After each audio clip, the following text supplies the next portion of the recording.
بسم اللہ الرحمن الرحیم ونصلی علی رسولہ الکریم اما بعد۔ آئیے ہم آج اپنے سامعین کو بتاتے ہیں کہ نماز جنازہ کا طریقہ کیا ہے۔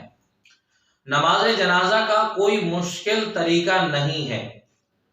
نماز جنازہ کے لیے 4 تکبیرات ہیں، اور سب سے پہلے آپ نے نیت کرنی ہے، اور نیت کے کوئی مخصوص الفاظ نہیں ہیں، بلکہ دل میں یہ نیت کر لیں کہ میں حاضر میت کی نماز جنازہ اس امام کے پیچھے ادا کر رہا ہوں۔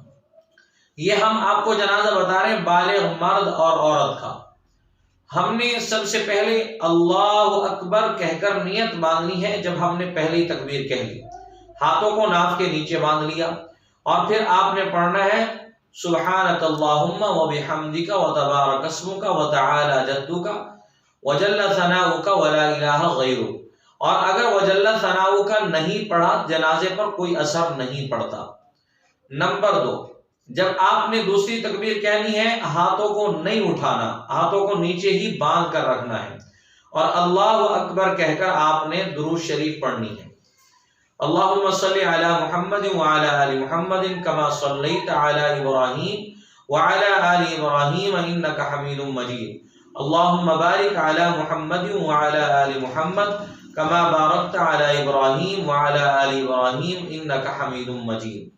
اور اگر آپ یہ الفاظ کا اضافہ کرتے ہیں کما صلیت وسلمت وبارکت ورحمت وترحمت علی ابراہیم وعلی آل ابراہیم انک حمید مجید، ان میں سے جو آپ کے لیے آسانی ہو وہی پڑھ سکتے ہیں، اور نماز والا درود شریف بہتر ہے۔ تیسری تکبیر اللہ اکبر، اس میں بھی آپ نے ہاتھ نہیں اٹھانے، بلکہ ہاتھوں کو نیچے ہی باندھ کر رکھنا ہے، اور پھر آپ نے مغفرت کی، میت کے لیے دعا مانگنی ہے، جس کے مشہور الفاظ احادیث طیبہ میں یہ منقول ہیں۔ اللہم اغفر لحیینا ومیتینا وشاہدینا وغائبینا وصغیرنا وکبیرنا وذکرنا وانثانا، اللہم من احییتہ منا فاحیہ علی الاسلام ومن توفیتہ منا فتوفہ علی الایمان۔ اور اس کے بعد پھر چوتھی تکبیر کہنی ہے اللہ اکبر کہہ کر پھر آپ نے اپنے دونوں ہاتھوں کو چھوڑ دینا ہے۔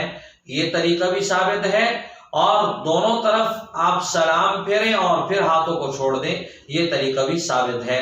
اللہ میرا اور آپ کا حامی و ناصر ہو۔ ہمارے اس چینل کو سبسکرائب کیجئے اور ثواب کی نیت سے آگے شیئر کیجئے۔ اللہ مجھے اور آپ کو عمل کی توفیق نصیب فرمائے۔ الذي نزل الفرقان على عبده ليكون للعالمين نذيرا۔